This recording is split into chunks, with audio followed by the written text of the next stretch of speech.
મારું નામ કર્ણ છે. મારી ઉંમર 21 વર્ષ છે. હું સુરતમાં કપડાની મિલમાં કામ કરું છું. હું જે તમને વાર્તા કહેવા જઈ રહ્યો છું તે મારા મકાન માલિકીની છે. મારા મકાન માલિક નીચેના ફ્લોર ઉપર રહે છે અને હું ઉપરના માળમાં રહું છું. મારા મકાન માલિકનું નામ મીલા છે.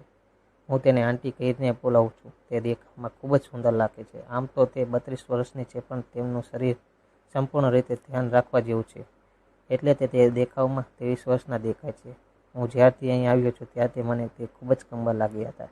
તે પણ મારી સાથે ખૂબ જ પ્રેમથી વાતો કરતા હતા.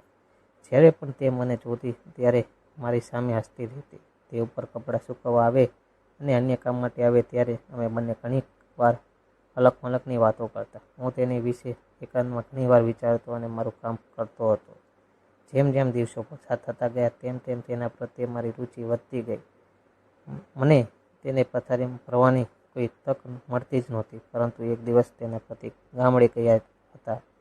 હું આ જાણી જોઈને ખૂબ જ ખુશ થઈ ગયો. મને મારું મન કૂદકા મારવા લાગ્યું અને મને કહી રહ્યો હતો કે સમય ભરપૂર ઉપયોગ કરી લેવા જોઈએ. રોજની જેમ આજે પણ આંટી કપડાં સૂકવવા માટે ઉપર આવ્યા હતા. હું તેમને કહેવા લાગ્યો કે ઘરે કોઈ નથી, તમે એકલા છો?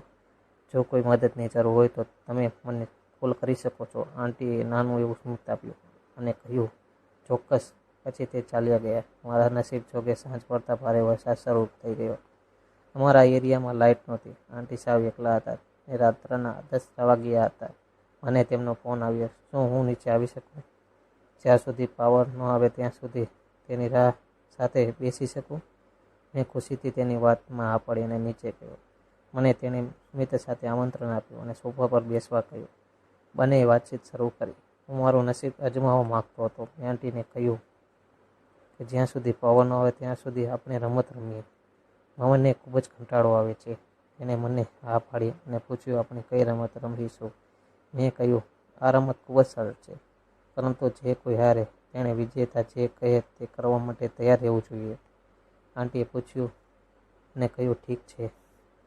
મને મનમાં લાગ્યું કે મેં આંટીને અડધી બાજી જીતી લીધી છે અને પત્તાથી રમવાનું શરૂ કર્યું.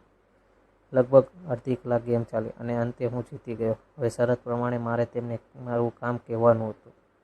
આંટીને મેં કહ્યું, તમારે મારી સાથે મજા કરવાની છે. આ સાંભળીને તે ચોંકી ગયા. હું પણ ડરી ગયો, કારણ કે તે કેવી પ્રતિક્રિયા આપશે.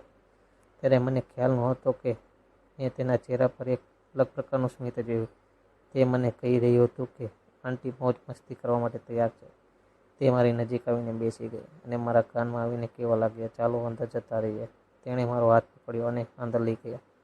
આ ઠંડીની અંદર મોજ મસ્તી કરવી તે યોગ્ય સમય છે.